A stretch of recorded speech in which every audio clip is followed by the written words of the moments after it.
welcome along. Thanks for listening. This is Writer's Routine, and sharing her daily work diary today is Val McDermid, one of the world's most successful crime writers. Her novels have been translated into 40 languages. She sold over 50 million copies worldwide. She's written across many different series. Her work has been adapted for the telly, and her writing process has changed quite a lot over the years. So you can hear how her approach to getting ideas and plotting them and then getting them down keeps on growing.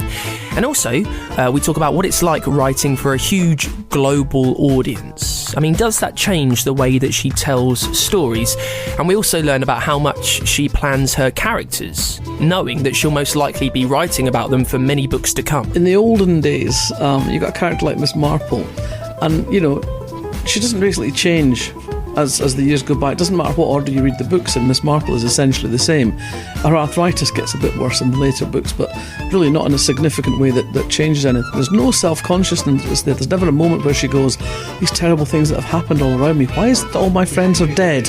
You know, there's never a moment like that. There's no self-consciousness like that. It's always, you know, Tommy Smith and the Jill of pickled shrimps, not what is it about me that attracts these dreadful events.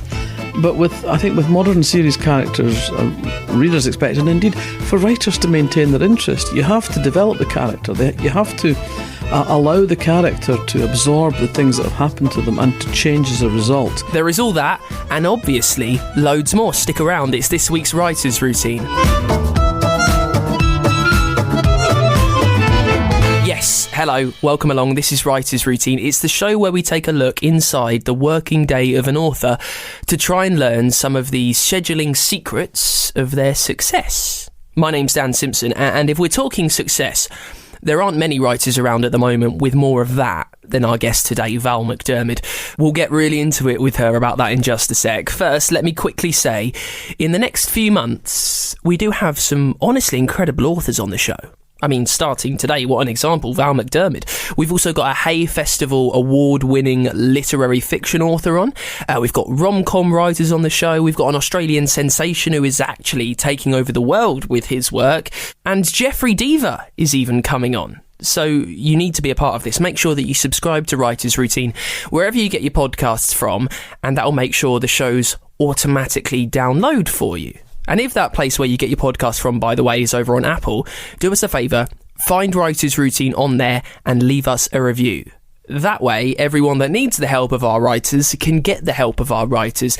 And the writer that we've got giving help today, it's some pull for us, I'll be honest. Val McDermid. I've been trying to get Val on the show pretty much the whole time that this has been going. So it's only taken me, 2 years? That's because she's hugely busy. She publishes a book a year. She's also writing for TV, for radio, and you can hear how all that fits into her day and her year during the chat. She's written about Lindsay Gordon, the journalist, private investigator, Kate Brannigan, psychologist Tony Hill, Carol Jordan, Karen Peary too. And we talk about why she feels the need to invent all of these new characters to tell different stories and to solve strange cases for her in a little bit. We also learn if having these characters being adapted for telly at all changes the way that she views and thinks and then writes about them. And we'll talk about her newest novel, Broken Ground. We'll also share some of your writing tips that you've sent to me at writersroutine.com in just a bit, so stay there for that. First, let's dive into it with Val McDermid, starting as always with what she sees around her in the place where she sits down to write. I see in front of me a computer screen, a bowl of pencils, lots of bits of paper, and that's about it. I mean, you can't really see much of the desk because of the paper. What room are you writing in? I have an office which is book-lined and looks out onto the garden. So this is in your house. What if I were to look at the walls? Have you got much creativity, many inspiring pictures on there, things that mean dearly to you? Not so much, because the walls are lined with bookshelves. There's a big seascape above the fireplace, which is opposite my desk, because my desk sits in the middle of the room. And I have a reproduction print on the wall that I've had in my office since 1987, which is a painting called The Healing of a Lunatic Boy, by a Scottish artist called Stephen Conroy. And does that So it stayed in there for over 20 years now. Yeah. Well, I've got a new version of it because the Scottish National Gallery started doing canvas prints of all their collection. So I replaced my slightly faded framed paper print with a canvas print recently. But it's the same painting. Yeah. When you look at the painting, how does it make you feel? What does it evoke? Mysteriousness. It's a painting that doesn't reveal itself particularly. It asks questions of you. And I've been looking at this on and off for 30 odd years and I still don't really know what's going on in it. If I were to walk into your study or office now, midway through writing a book, would I see any clues around me as to the story that you're telling? There might be some. I mean, it would depend if some of the books I had been referring to were still lying around or if they'd been back on shelves, but probably not much. There'd be quite a lot of bits of paper with odd sentences on them, like Paula needs to visit Tony now. And I find the pads you get in hotel rooms are the perfect size for just like a couple of sentences to describe what the next scene or the next chapter is, to remind myself. So I'll have the next 4 or 5 sections, I'll know what they are, but that's all. So as I go through, they get crossed through and discarded. Are you a serial pilferer of hotel room pads then? Absolutely, yes. I've got a big pile of them in my drawer. So the show is called Writer's Routine, Val. Talk to me through yours if you can. The moment you wake up to the moment you go to bed on a day when you are sat down to write, how does it look? I get up, I get in the shower, I get dressed, I go upstairs, I have a cup of coffee, I make my porridge, I have a second cup of coffee, I eat my porridge, I'll look at the morning papers online, I'll probably read some of whatever it is I'm reading at the time, and I'll go upstairs to my office about 10 o'clock, and the first thing I do is check my emails, look at Twitter, and then read through what I did the day before. And I might go further back than just what I did the day before, depending on where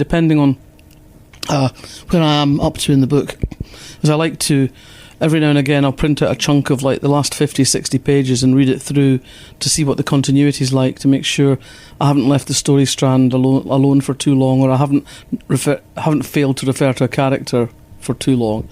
So just keeping it all coherent, keeping it all moving. And then I start writing, seldom before about 11 o'clock. I don't think I've ever written a decent sentence before 11 o'clock in the morning.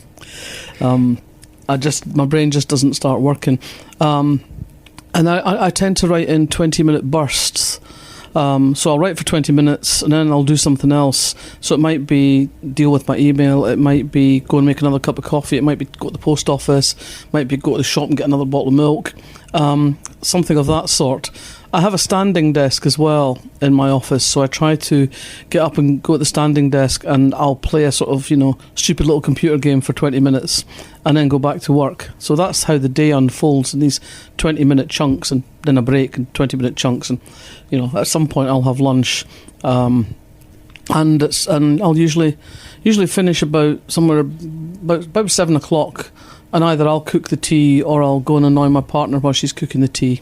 And then we eat together and probably watch some TV, or if I'm going really well, I'll go back and work, maybe till midnight or 1 in the morning if it's going well and I feel like I've got more to say.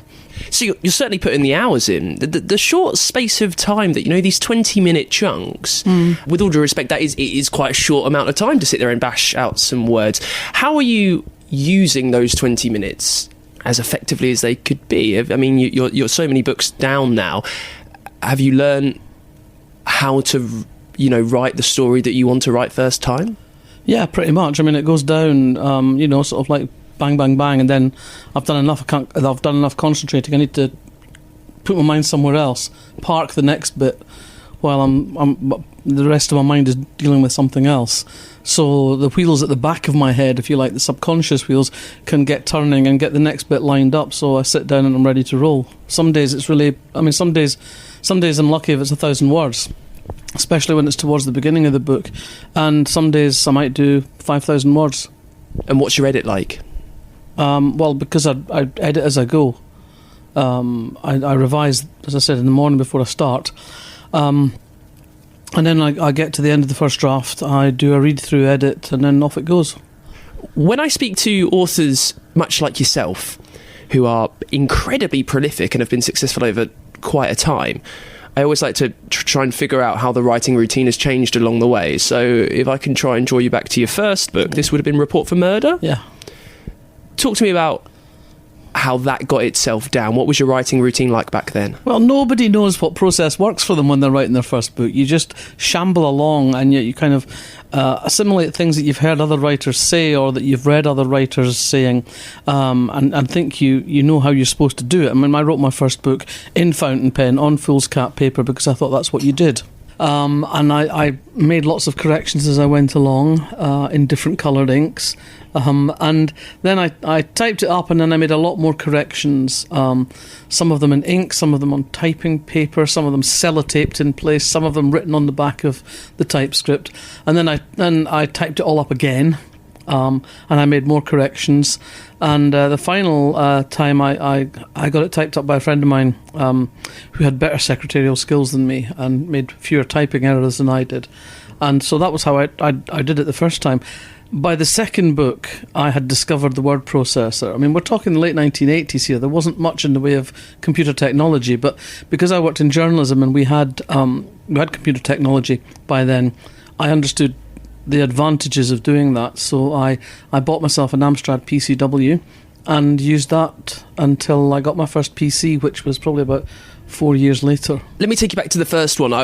You would have had a full-time job at this point? Yeah, I wrote on Monday afternoons. Oh, so brilliant. So how long then did it take you to get out that, a 300-odd page first novel when you're only allowing yourself to write half of one day a week? I wrote the first draft of Report for Murder probably over the space of about 2 years, and then there was about another year or so revising it and rewriting it and getting it into a shape that I thought I could send out to people.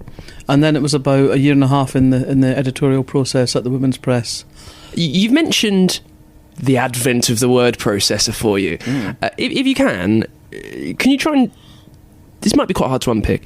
To try and take me through the key moments of how your storytelling process has changed throughout your 30-odd novels. Because obviously there would have come a point where you're no longer working full-time. You are a writer. This is what you do. How has that changed for you?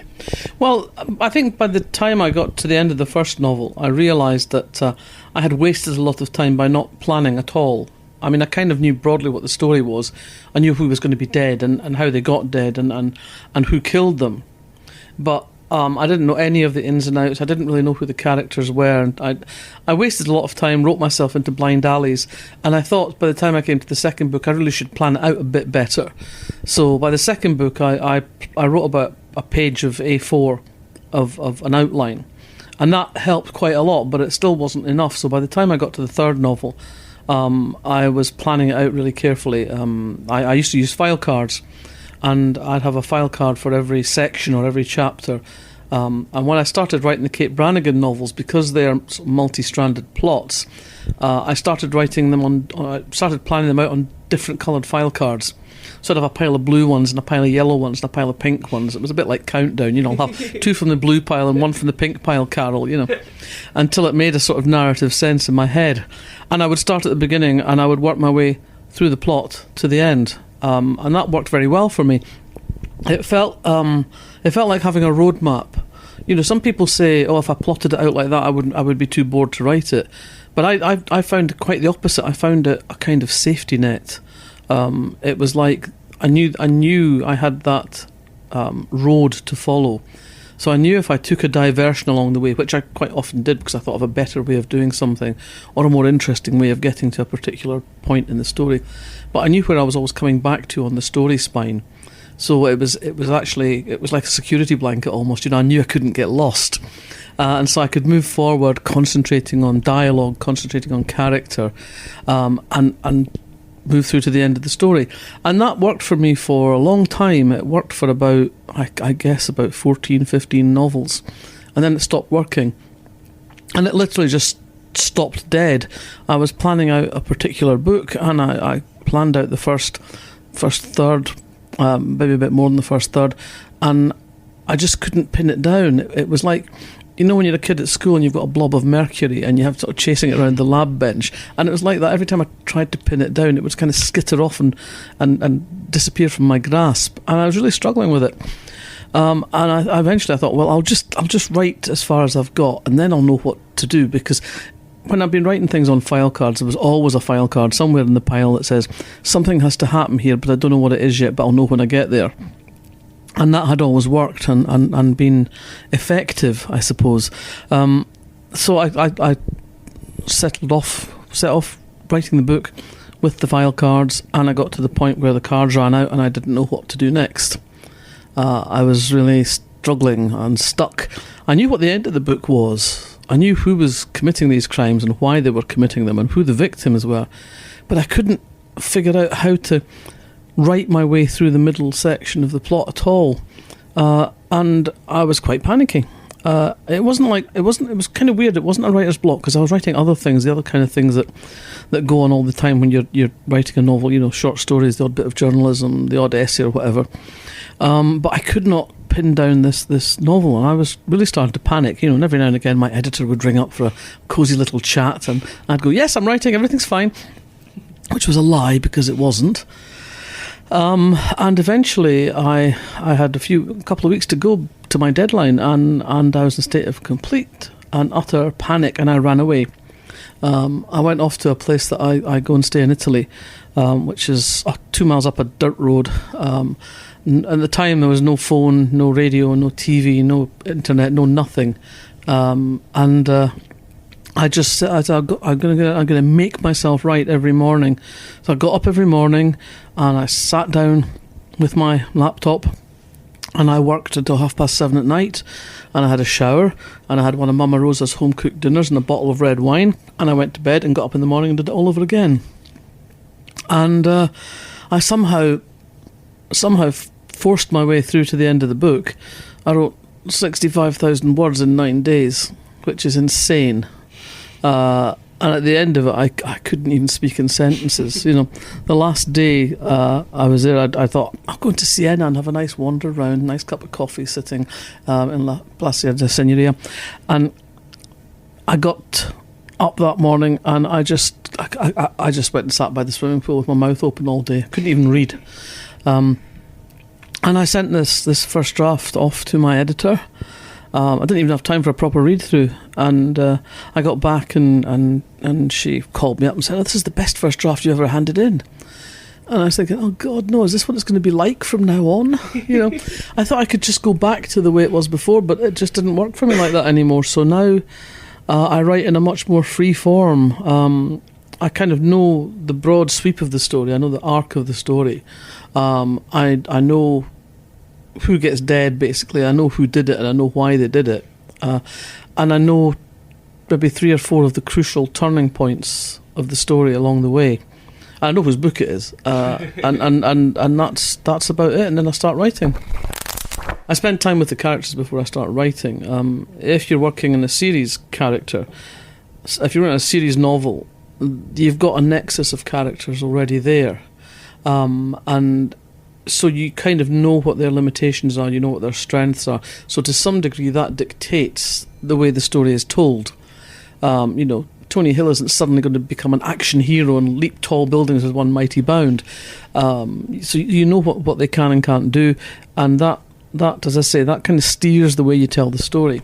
But if it's a different story that you want to tell, then and you're working with characters from scratch, then for me it's about spending quite a lot of time before I even think about starting to sit and write the book, thinking about who are these people and why are they doing the things that they do.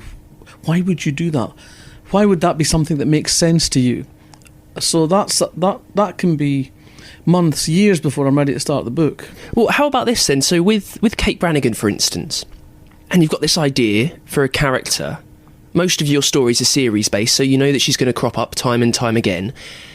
How much of her do you know the first time that you sit down to write one of her stories? Or are you hoping, maybe I might know 60% of her, but there's always scope for her to change, for her to develop, because I'm going to come back to her again and again?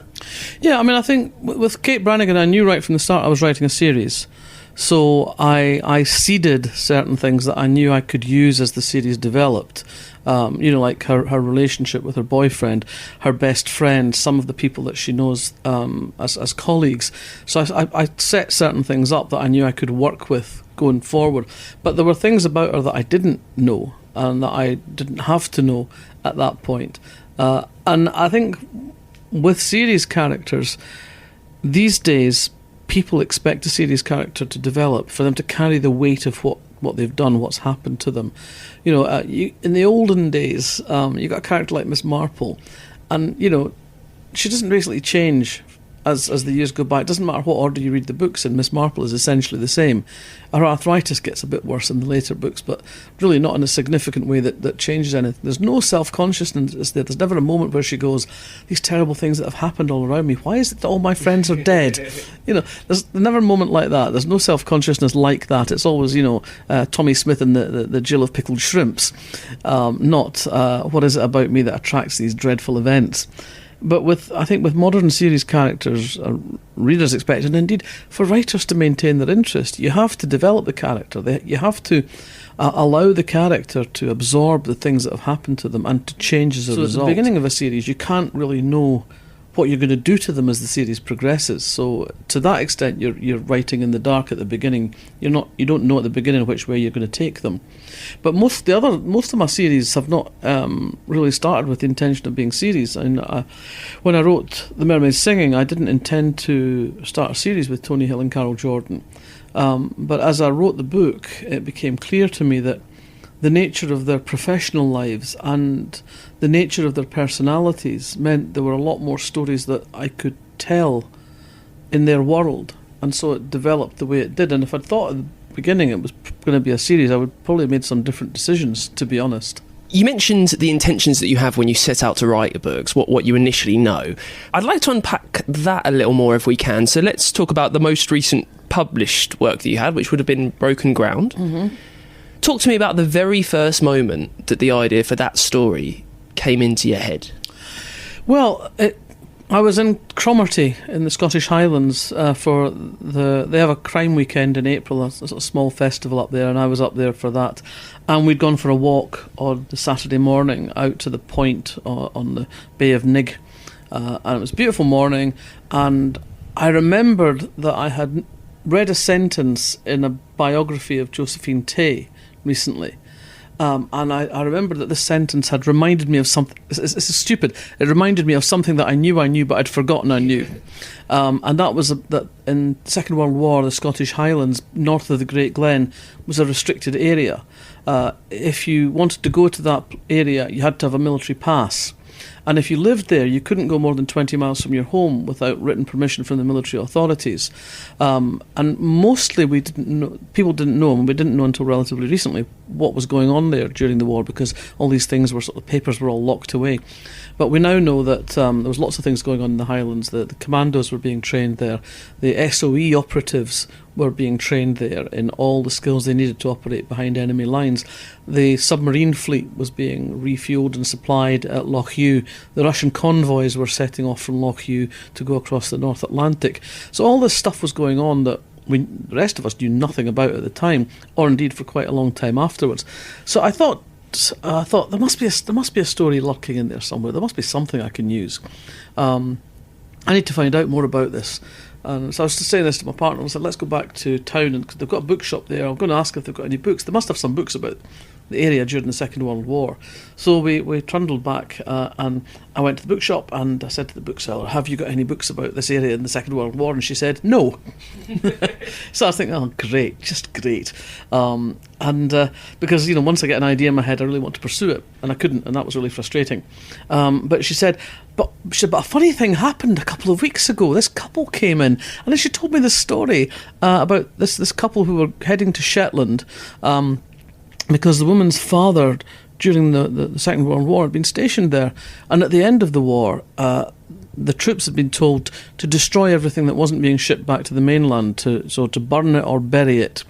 And her father and his pal had just taken delivery of 2 brand new American motorbikes, and they couldn't bear to destroy these bikes, so they'd created them up and buried them. And they'd drawn a map, and they'd intended to go back and get them, but they never got round to it. And so she and her husband decided they were going to go and find the bikes. And they'd gone the summer before and hadn't been able to find them and hadn't been able to make sense of the map, but they were on their way back because one of the locals had said, I think I might know where this is. So they were on their way back, and I thought that's... And you know, my partner said, I could see the wheels turning inside your head. I could see something sparking. And I thought, this is a great story. I thought, you know, this is I've got to have this. I've got to use this, and so that was the starting point, really. I knew I couldn't set it on Shetland because that's Anne Cleeve's territory, you know, and you know she's pretty tough, you know. But I know Wester Ross much better anyway, and I thought I could do some interesting things with what was going on there during the war anyway. So I thought I'd set it there, and that was where I started from. That's where the story leapt into life. I knew that they were going to find. I knew somebody was going to find these bikes, and I also knew that there was going to be a body. But then very quickly I knew there was going to be a body, but it wasn't going to be a body from 1944. And sorry to ask now the next easy but logical question. As someone who I would assume has got a majority of the storytelling process, the practicalities of it anyway, down, what happens next for you? So you've got this idea, you know that I want to write something about this place in Scotland. What do you do? Well, I think about whose body it might be and why it might be there. Why would you dig up these bikes but then leave them there? And why is there a dead body with them? So I started thinking about what it might be as an addition to the bikes that made that a site of interest. So you're thinking about what might that be? And so I think I figured out what I thought that was going to be. So that involved me going and doing a little bit more research. Nothing very major, but just thinking about which units liberated which parts of Europe and when. So I could tie that into what I wanted to happen later on in the story. And I had to think about who this dead body was going to be. And it just so happened, as in the way of these things, because nothing is ever wasted, that the year before I had, for reasons that are still not entirely clear to me, been asked to be the chieftain of the Invercarron Highland Games. Which meant I spent the day at Invercarron marching around the field in front of a pipe band to start the games and judging various things and presenting various things. And in the course of the day I spoke to a lot of people about what happens at the Highland Games and the lives of the people who go from games to games competing in the heavy athletic events and the music competitions and things.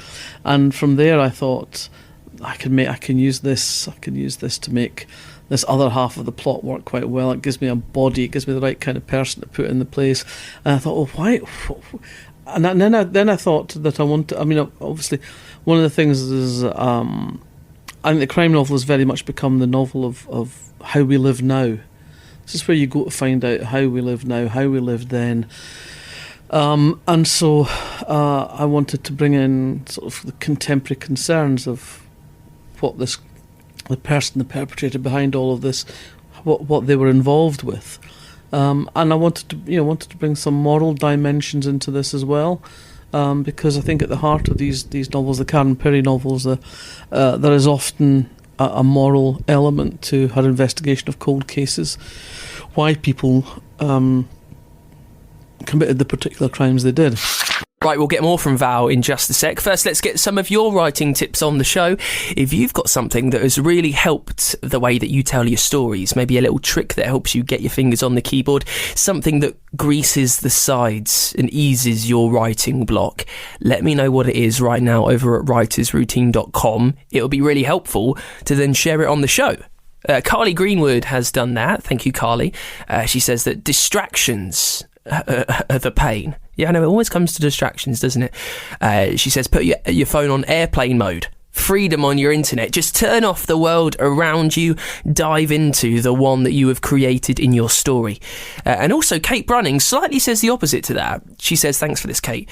Sit outside around people in the world for a while. If you can't get any ideas, just being near strange, different, unique characters, that will help you write about your own. Which makes complete sense, Kate.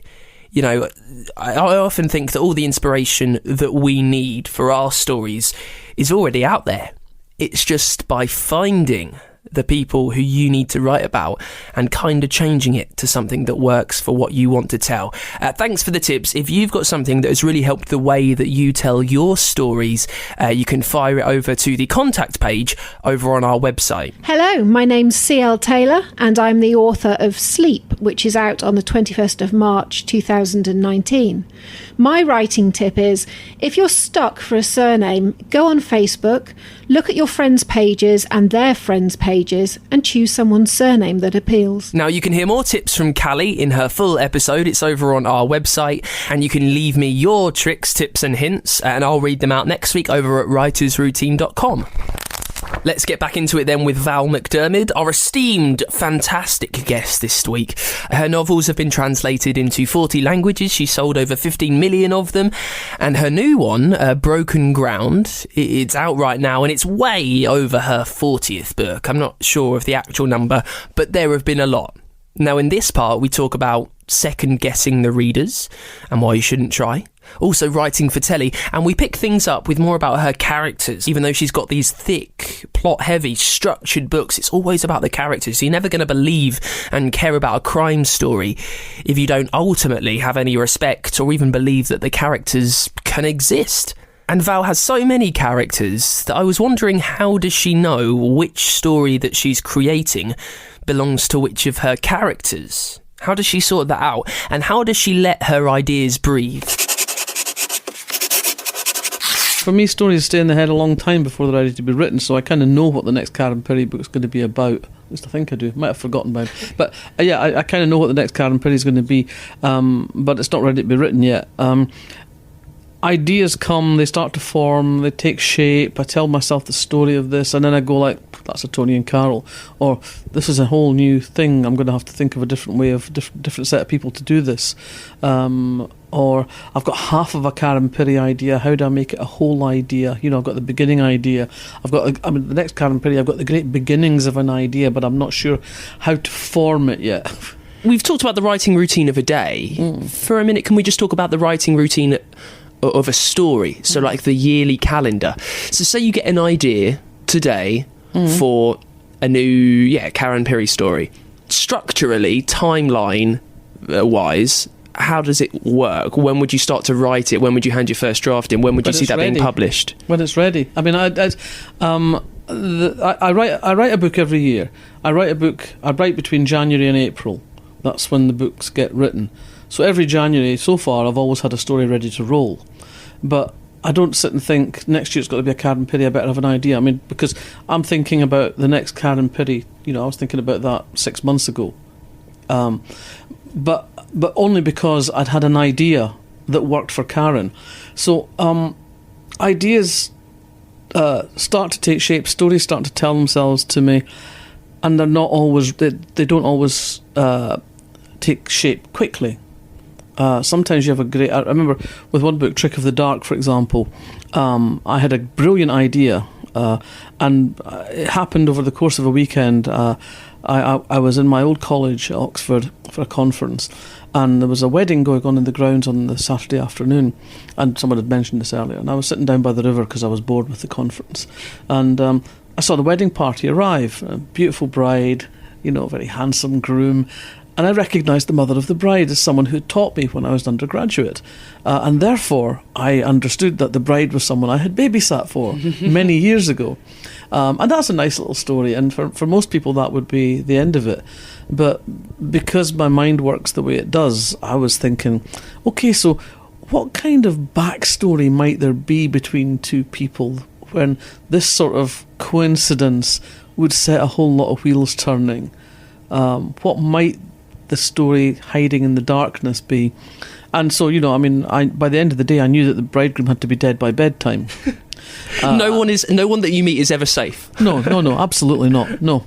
And by the end of the weekend, I knew the broad shape of the story. I knew the drivers for the story. I knew who the main characters were. But it took me forever to figure out structurally how to tell that story. It took me about 12 years. I wrote the first 15,000 words of that book, I think 5 times, and chucked it away every time because I couldn't figure out the structure. And eventually the tumblers just clicked into place, and something happened that made sense of it all, and I was able to write the book. We're at the end of April. We're at the start of April now. Yeah. You say you write from January to April. Do you already know what you're going to start writing in January 2020? Yeah. You already know? Yeah. Have you got... I don't have the details. I don't know the fine details, but I know broadly speaking what the story is and how it works, what the engine is. Well, let's talk about that engine for a second there. You're, as I said, over 30 books down now.